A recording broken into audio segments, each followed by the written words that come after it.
Hey guys, welcome back to my channel. If this is your first video, hi, I'm Alaina, and this is The Organized Money, where we talk about planning life and managing money. I am a life and money organization coach that helps you organize the life of your dreams. So in today's video, we are going to dive into how to become more of a functional planner. If you desire to use your planner as a way to help you to achieve more goals, get more things done, increase your productivity, and organize things like your money and your home, this is the video for you. I'm going to dive into the tips and the strategies that I use around my planner that helps me to be more functional, that helps me to get more things done. But if this is your very first video, let me talk a little bit about my planner. So my planner is one that I created. It is called my Tom 90 Planner, and I created this planner so that I can organize my entire life in one book. So I use this one planner in order to help me plan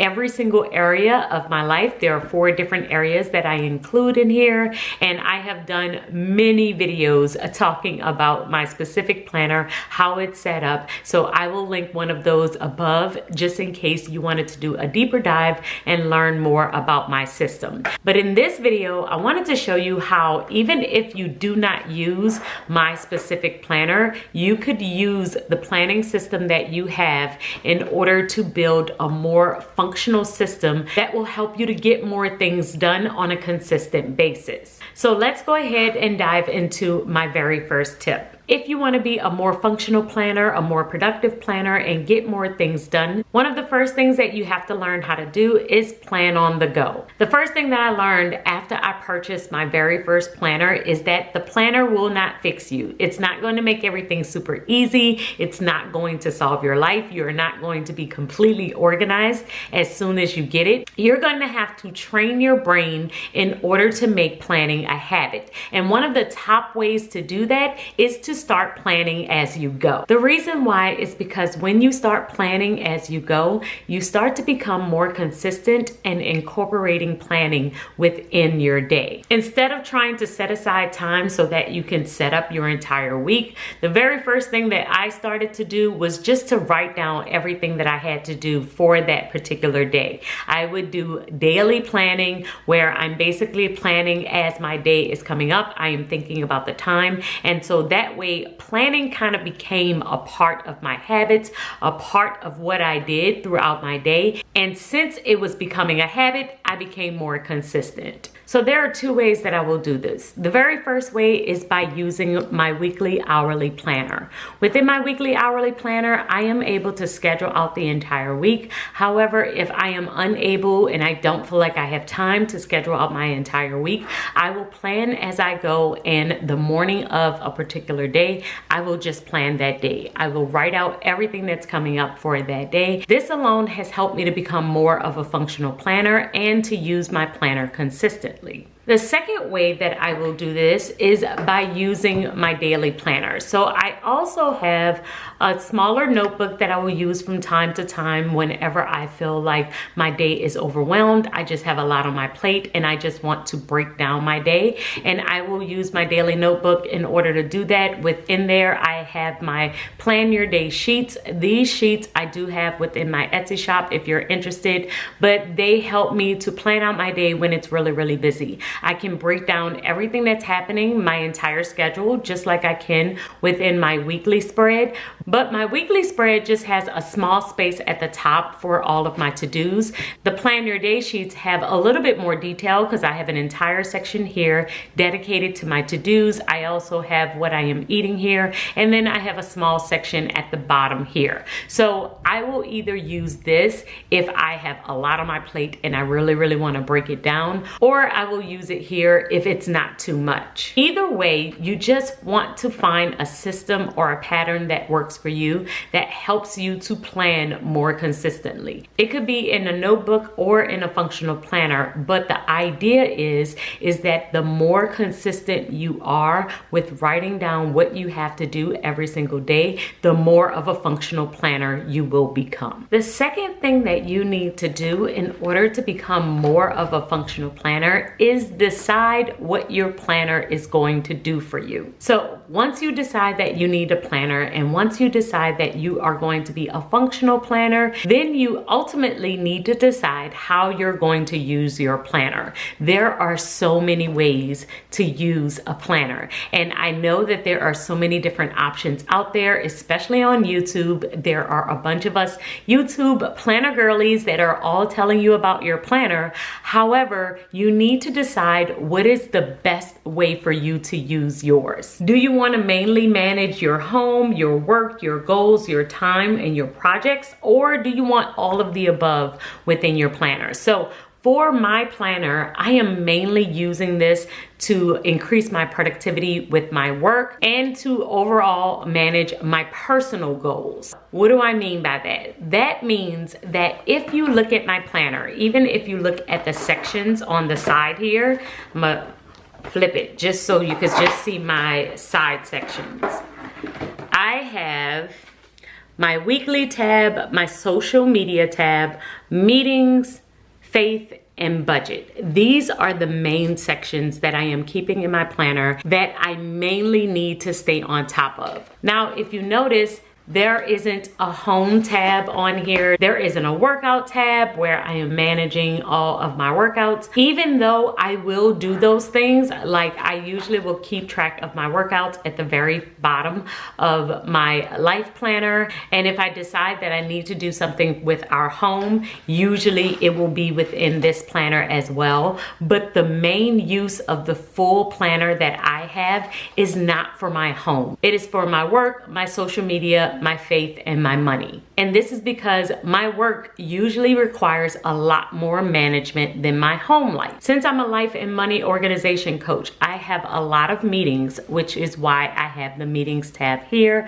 I also attend a lot of different conferences. I am always traveling. Me and my husband have a church, so that is included within my work as well. So I just have a lot more going on in my work life. However, I am an entrepreneur, so my days flow very differently from someone who may have a 9-to-5. If you have a 9-to-5 and your work is pretty standard and you do the same exact task every single day, you may not need your planner in order to structure around your work because your work is pretty standard. My home life is pretty standard. I have the same routines. It's pretty much on autopilot. So I don't need a planner that is dedicated to my home life because I would be writing the exact same things over and over. So I just use this section to manage anything that could possibly come up for my home or any projects that I might have, but I don't need a dedicated planner to that. So deciding what areas you absolutely need to have within your planner is essential in order to make sure you're using it consistently. Because whenever I have had a home planner within my system, I usually don't use it. I am not opening it up often because it's on routines. I don't have to check everything off. It's all a habit. But when it comes to my work and my social media and my church, I do need all of the space and I need to plan everything out, which is why I have my social media planner where I can definitely map out all of my videos and decide everything that I'm going to do for the week with you all. And I also have my meetings tab where I can keep track of every client that I am talking to and any notes that we have. I also have my faith section, and that is just because this section is super important to me with my overall faith life and staying on top of just my Bible studies and the different things that I am doing. I am currently reading the Gospel of John, and so as I do deeper dive study in here, and I found that whenever I removed my faith planner that I was not studying my Bible as often as I needed to. And so I definitely put this one back in because I knew it was helping me to achieve the goal that I have of staying within my Bible. And the same thing with my money. Having my budget planner within here helps me to actually stay on top of my budget and not go too far off with my money. And so Every single section in here is super important to my life, to my work, to my goals, to the things that I am trying to achieve. And as a functional planner, you want to make sure that every single section within your planner is essential to you, that you need it, that you're going to use it, and that at some point throughout the day or throughout the week, you're going to need to flip to that section of your planner in order to make sure that you're going to use it consistently. Sometimes I feel like we just have sections within our planner because we have seen other people with those same sections. Even though they may need them, that does not mean that you need them. So taking time to think this through and thinking through every single section of your planner and making sure that it is essential to your life is super important, and it's going to actually help you to become more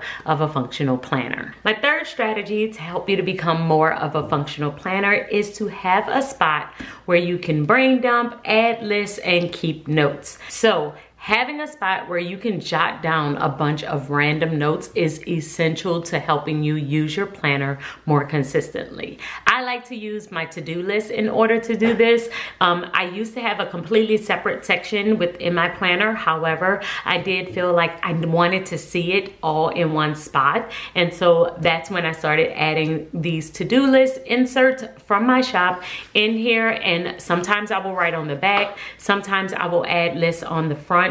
But this is a way to write things down throughout the day so that I don't have random pieces of paper everywhere. So what I will usually do is pop this sheet into my planner, and then I will just write on here throughout my day, write any list of anything that's coming up. And then a lot of times I will use the back to write down additional notes for different things that are going on throughout the day. Sometimes it's not a meeting, sometimes I just have a thought. And whenever I have a random thought, I am always looking for a sheet of paper to write it down. I do not like to rely on my memory because I will always forget. Always. So having the back of this piece of paper where I can just have a blank sheet and jot different things down, it can be super messy because I can always take it out if I need to, or I can keep it if I need to. However I need to use this sheet, I can definitely have it there. So having a spot where you can add lists,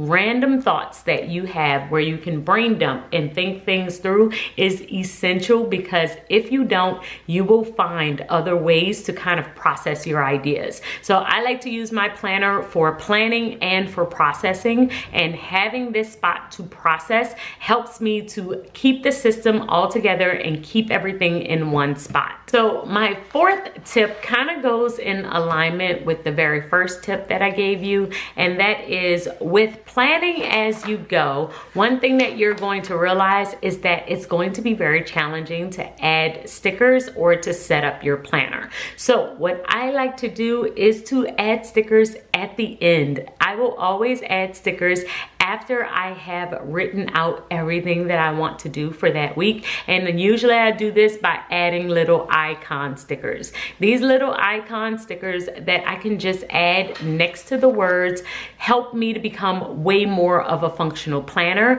because I am not trying to decorate or set up my entire spread before I start to write things down, which means that I am able to write things down more often and in advance. So now I will just write down whatever I need to write down, and then I will just add little icon stickers. Usually I will create them, so I do have them in my shop if you're interested, and I will just add these little icon stickers to my planner after the fact. So then that way I still get the little bit of the decoration that most decorative planners do have without sacrificing the function that I want for my planner. I am definitely a functional planner. However, I do love how pretty stickers can make a planner look. So to get the best of both worlds, yes, my spread isn't completely decorated, but having these little stickers adds a little bit of joy to every single page. And my fifth tip goes right along with the last one,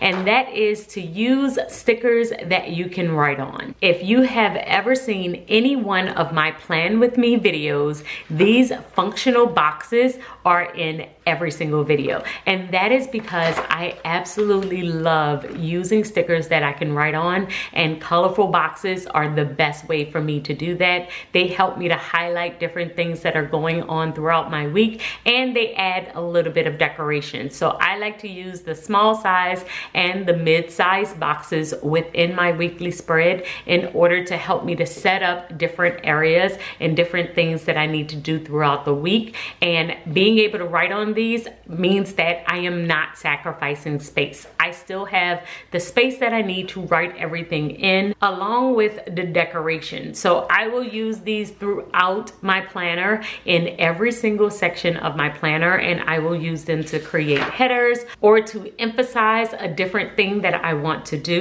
But I love these. They make it so much easier for me to plan and also have a little bit of decoration. I feel like colorful boxes are the top sticker for the functional planner, so you should definitely try these out, because I do believe that they will help you, especially if you like a little bit of decoration along with having your functional planner style. And my sixth tip is, don't limit yourself where you write.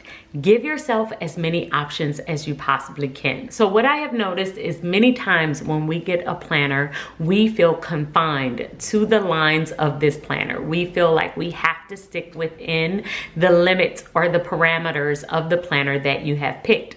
However, many times you can adjust and add different spaces within your planner to make it work for you. A lot of times I will write on my sidebar. I will also add insert pages so that I can write even more. Other things that I will do, I do this a lot within my faith planner, is I will add additional notes outside of the limits of the box. So right here, I have written out the scripture, but I also wanted to add additional notes about that scripture. So writing above the box or below it, or adding additional things that are coming up for you within your planner, I will write down here my workouts. And this helps me because I am able to write down the additional information I need without feeling like I need another planner. In the past, I will add back a personal planner or a home planner because I felt like I didn't have the space for just this one section. The problem is that I was adding an entire planner just to keep track of one metric. And it just wasn't working out because I wasn't flipping to the planner often unless I was just writing that one thing. And this is not enough in order to have an entire planner added to my system. Remember that you want to keep your setup as simple as you possibly can, because this is something that you're trying to be consistent with. And since you're trying to be consistent with it, then that means it's something that you are going to want to open, write, and use every single day. So it needs to be something that you actually want to use, that you actually need to incorporate within your life. We want to organize with intention and make sure that it is something that we need, and not organize just for the sake of just having all of these pretty things. Yes, planners are pretty, but we want to make sure that we actually need them. So guys, those are my 6 top tips that will help you to become more of a functional planner. But I would love to hear your thoughts, love to hear more tips that you may have below. So make sure that you leave a comment and let us know your tips that have helped you on your functional planning journey. So I will see you all in my next video, and until then, keep organizing your life so that you can achieve your dreams. Bye guys.